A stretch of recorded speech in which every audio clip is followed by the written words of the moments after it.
But over the course of a longer sample size, you want to see him win with his arm. And that's exactly what he's really done for most of the season, but especially recently, where he has 8 touchdowns, 0 interceptions the past 3 games here.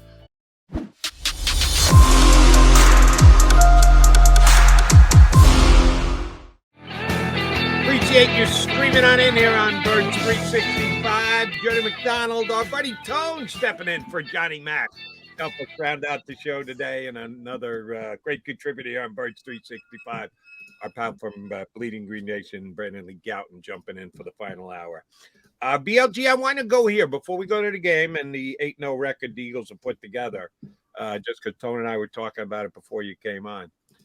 Eagles have a lot of guys whose contracts are up at the end of the season.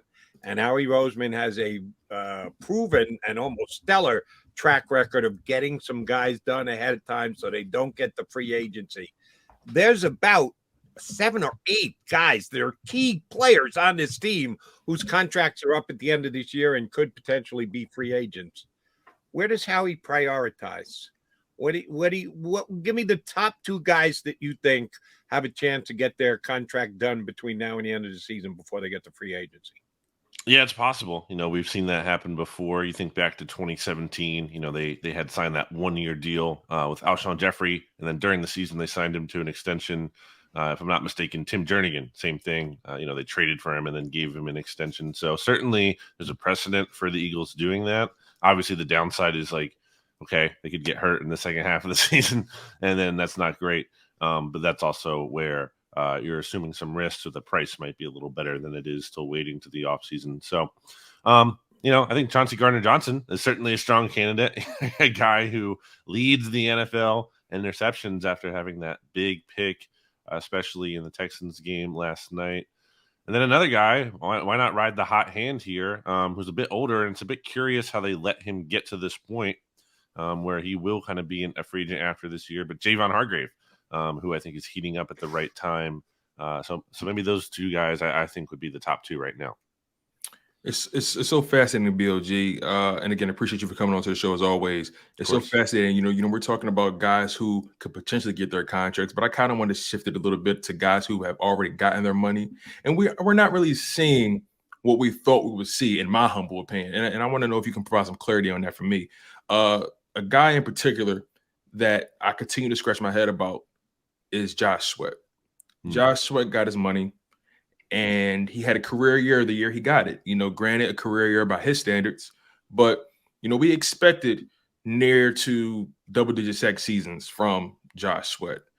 We didn't get it last season, which is fine, but so far he just seems like he's disappearing on the defensive line time and time again, and I'm having a hard time trying to justify that contract. Is there, what are you seeing? What am I not seeing? Is the contract justified? Where do you think he needs to improve, or doesn't need to improve at all? Yeah, I think the Pro Bowl inclusion for him last year is a bit generous. I know he made it as an alternate, but if you look at just from a number standpoint, I don't think he was one of the very best defensive ends in the NFC last year. I think heading into December, he had 3 or 3.5 sacks.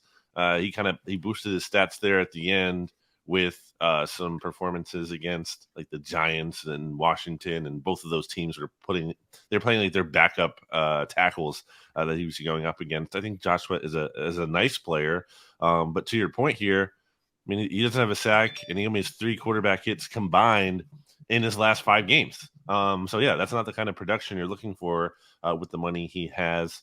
I think he's talented, but again, the production has to be there, and it hasn't been recently. You would like to see that. You would like to see an uptick there. BLG, I'm going to go ahead and say this and risk the wrath of the streamers here because it's not going to be a pro ego. It's a hypothetical, and I'm well on the record, looking right into the camera. I'm not suggesting that I think this is going to happen. I'm only putting it out there as a potential concern, because if it happens, it could derail the Eagles season. Nick Sirianni has so much confidence in 4th and 1 Jalen Hurts sneaks. He does it on the extra point last night, which he really didn't need to do. What's the difference between being up 11 and 12? Kick the PAT, but he knows that he can get Jalen Hurts in a yard. And then in the fourth quarter, the last possession, yeah, chances are the game's over and done with, and it's certainly over and done with if you get that last yard. But why even open the door a crack? He goes to Jalen Hurts. Jalen Hurts gets pushed by Dallas Goedert ahead. They give him a good spot by the referee, and the game's over and done. I'm sure that part of the reason that the coach does it as often as he does and has as much confidence in it that he does is because Jalen Hurts is one strong MF.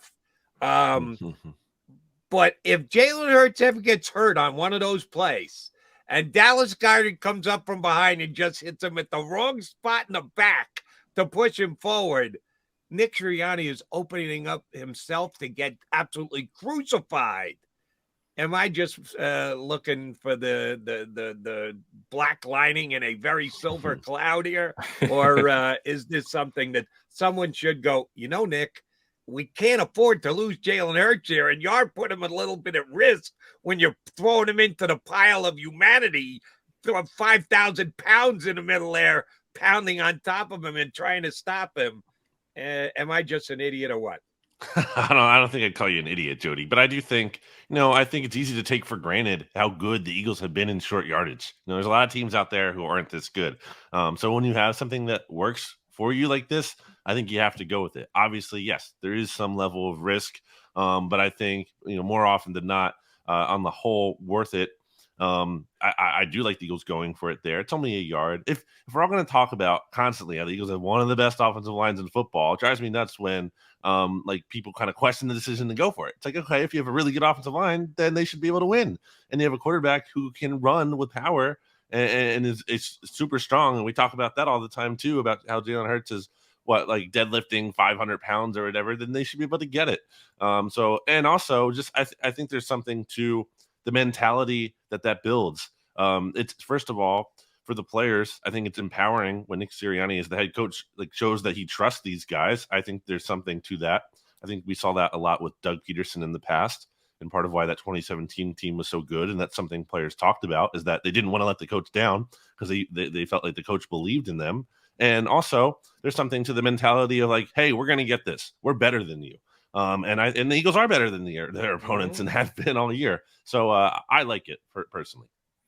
Just to sprinkle a little pepper onto, or a little seasoning onto what Jody's saying, the Eagles are 12 for 16 on all their fourth down conversions this year. That's 75%. So that's a pretty good number, and damn good. Exactly right. I like those odds, right? But Jalen Hurts, you mentioned he runs with power, and he's a dual threat guy, and he's able to execute your offense in unique ways. What I love about this guy right now is that you're clearly seeing him trying to transition into being a thrower of the ball. And last game, he only ran the ball twice. This game, he ran it 9 times, but it was purely out of necessity. And I think that's where he's beginning to transition to. I don't want to speak too soon, but I'm thinking about Russell Wilson, where he started to transition into running on an as-need basis. But I personally believe Russell Wilson has gotten a little bit too far away from his dual threat ability. Mm-hmm. I think Jalen Hurts, the way he plays the game, I don't think that's ever going to leave him, because he truly understands his one of his biggest assets. What's your thoughts on Jalen Hurts' growth as a quarterback in the pocket, and just how he's been able to execute this offense? Because in my opinion, it's a high-level offense. People don't like to give it credit because it's RPO, but it takes a lot of execution and decision-making to execute this offense. Yeah, I think it's a great point by you. I mean, I think week 1, there's a lot of talk about how Jalen Hurts, he was a big reason why they beat the Lions, and he was, but I think how he beat them, I wanted to see more. I already know he can run the football. That's great and all, but you're not going to be able to necessarily just do that week in and week out and win that way. Certainly it can be useful at the right times, but over the course of a longer sample size, you want to see him win with his arm. And that's exactly what he's really done for most of the season, but especially recently, where he has 8 touchdowns, 0 interceptions the past 3 games here. As you mentioned, he's only run 20 times total, and that's big. He ran 17 times alone in week 1. So I think it's great to see him transition like that. I think you're seeing the progress that he's made as a passer. You're seeing a franchise quarterback. That's exactly what you wanted to see from the Eagles this year. Obviously, winning games is fantastic and all, but how they're doing it is important. They're doing it in a sustainable way with a quarterback who can win with his arm now and doesn't really put the ball in harm's way. I know there was the fumbles last night, but as a passer, he certainly did not make very many bad throws at all. And for those plays I just mentioned about fumbling and whatnot, that hasn't really been characteristic of him. Certainly not as much as Carson Wentz is, just by comparison to the former quarterback here. Yeah, I think it's very encouraging for this team's outlook. Real quick, Jordy, I want to throw this in really quickly, then I'll let you go. He's completing 68% of his passes this season. That jump from 61 to 68, I don't know, man. I haven't seen anything like it. Agreed. Jalen's taken a major step forward, but you did touch on the fumbles. And how great is Kelsey downfield recovering a fumble 12 yards past the line of scrimmage. Yeah. But he coughed the one up in the backfield, which, oh, by the way, he never saw the guy coming from behind. And that's what I wanted to ask you about, BLG. Jordan Mailata had a actually pretty bad game last night. He got beat several times, right? Almost got the quarterback killed and certainly caused a turnover because he wasn't close to being able to stop his guy. And he just got Jerry Hughes is a 30-some-year-old defensive line who sprinted by him. That's not a good sign. And I'm not saying Jordan is done or anything else. He had a bad game last night. Still hurt. Should they do something to get him off his feet a little bit? Maybe give him some more downtime. John McMullen said now in number one, he thinks that Jordan isn't playing it anywhere near 100%. After watching that game last night, Eagles do anything other than say, Jordan, come on, let's go. We'll get him again next week. Yeah, I mean, I think the mini bye here after playing on Thursday will maybe help him out a little bit. I do think there is something to him not playing at 100%. Obviously, he got hurt trying to chase down the Jags on that interception by Jalen Hurts earlier this season. So I definitely think there's something to that. I think there's also something to maybe Jerry Hughes wasn't the best matchup for Jordan Mailata, in the sense that Jordan Mailata has typically kind of struggled more against speed guys than more of a power rusher. So that's kind of his weak point. That's why once upon a time, Joe Osman was roasting Jordan Mailata in practice because he was smaller and he kind of had that speed advantage. So I definitely think that's kind of it's just not always his strength. Some of those guys can beat him like that. But yeah, it's kind of disappointing to see. You'd like to see more consistency from Mailata and more of a leap, as he's ideally trying to transition to one of the better tackles in the NFL. But I don't think we've seen that fully this season. The injury playing a role. But yeah, kind of disappointing to see. And that was a crucial drive last night where he gives up 2 sacks like that so quickly. So yeah, not great. I want to talk about the other Jordan, and that's Jordan Davis. I'm watching this game last night, BLG, and instantly I saw that they were missing this young man. A lot of people kind of get on Jordan Davis for not playing enough. They get on him by his conditioning.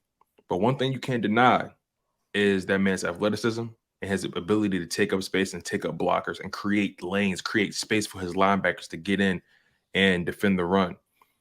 What was your thoughts on the overall Eagles run defense? And what's your thoughts on the overall impact or the repercussions of not having a guy like Jordan Davis? Because just to add a little bit more season into this, they have Jonathan Taylor coming up, Antonio Gibson coming up, Saquon Barkley coming up, Derrick Henry, Aaron Jones. They have something. This is probably the hardest stretch of running backs that they're going to have to go up against. So what's your thoughts on overall run defense? And then also Jordan Davis, like how do they remedy this situation? Yeah, certainly not a well-timed injury for the Eagles there. Not that there's necessarily ever a great time for injury, but it's a big deal. And I don't think it's you can't just give the defense and Jonathan Gannon a pass because they lose one player. I mean, there's plenty of defenses out there that are losing, multiple key players. You have to find a way to, fix this, find a solution, get creative. Or it seemed like the Eagles kind of wanted to just play how they played and plug like Marvin Wilson or Marlon Tuipulotu in the middle of the defense in that Jordan Davis role. And I think we saw that wasn't just an easy 1-for-1 swap there. So I think Jonathan Gannon might need to adjust and find ways around that. That's up to him. That's what he gets paid to do, is to adjust and figure things out. It can't just be that okay, we have really talented players and that's going to be good enough. No, I mean, from a coaching standpoint, you're trying to maximize the talent you're given with. And I think it's hard to say the Eagles did that in their first game without Jordan Davis this season, specifically when it came to stopping the run. I mean, Dameon Pierce is a good player. You have to give him some level of credit for sure. But I don't think the run defense should have been as bad as it was last night. It's not like they needed to, keep him to 2 yards per carry or something ridiculous, but they should have been a little bit more respectable than they were against the run. With Pierce going for 27 for 139, 5.1 yards per carry.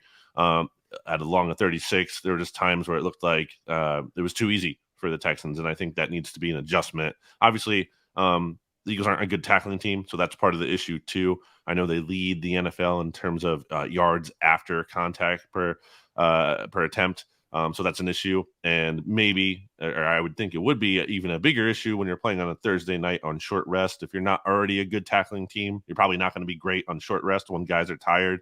So maybe that's something that can kind of get cleaned up moving forward. But certainly those are some of the biggest issues with the roster right now. You beat me to my point. I was going to say, if they could have tackled last night, it might not have been as big a deal against the run. Specifically, the back seven. I think the defensive line was affected by Davis not being in there, and guys were held up a little bit. But if they tackled at the point of contact with the linebackers, and certainly in the secondary, is a terrible tackling game for the secondary, they'd be just fine. Now they've got guys back there. Bradbury picks off a pass, although the quarterback kind of threw it right to him. Chauncey Gardner picked off a pass, only the quarterback kind of threw it right to him. Neither one were outstanding defensive pass plays, but they were. I think the CJ catch was pretty good. That was an impressive catch. The catch itself, yes, but again, it wasn't in defense of a wide receiver. It was a terrible throw by Davis Mills, but a very athletic catch. You're right. Yeah, that was created by pressure from Brandon Graham. Yeah, true. Give BG some credit on that. Can you coach that up?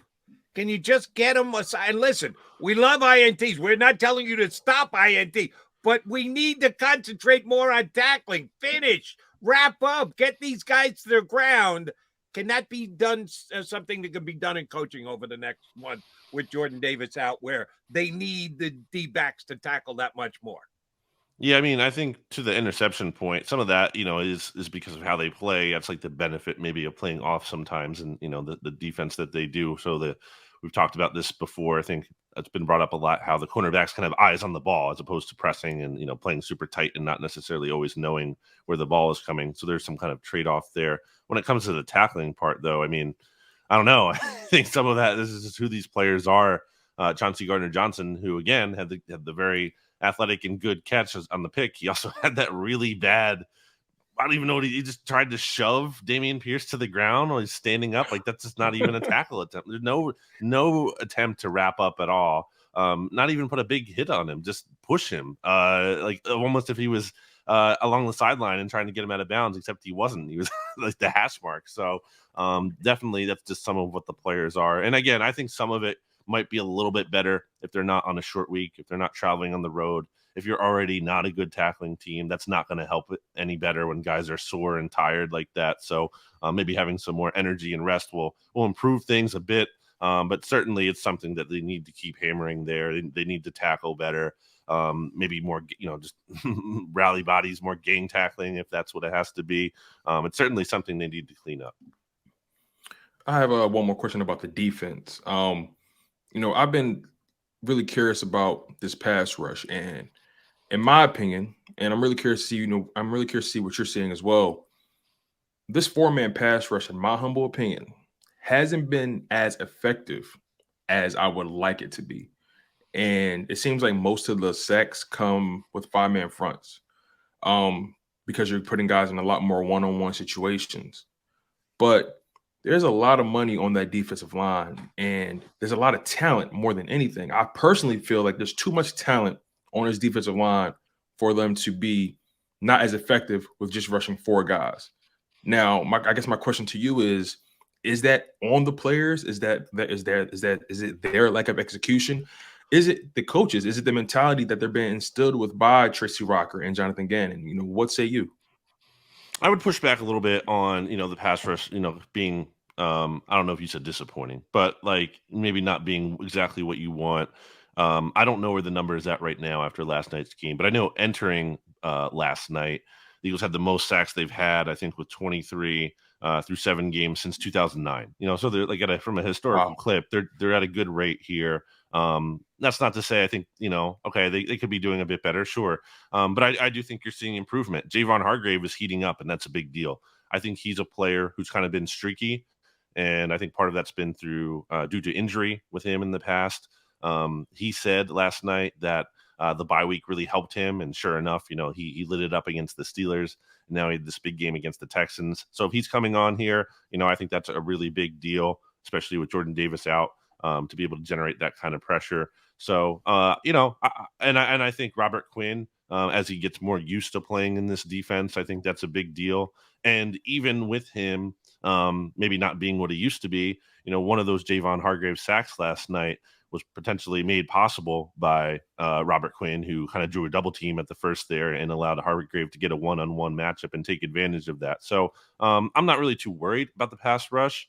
And Brandon Graham, as we also mentioned here, forced an interception last night. So I think those guys can figure it out. I think Quinn might be a little bit better too as he gets more adjusted to this defense. No, I thought the pass rush was fine. The point Tone made earlier about Josh Sweat not being the guy cashing in those pass rushing chips is legit, but just overall, I think the Eagles pass rush has been fine. Quickie quiz. I got a couple more for you. Who had the best pass defense last night? Individual play. Individual player? Individual player pass defended. Who had the best on the Eagles? Was this a trick question or is this? Oh no, serious question. Okay. Darius Slade, did he allow a catch last night?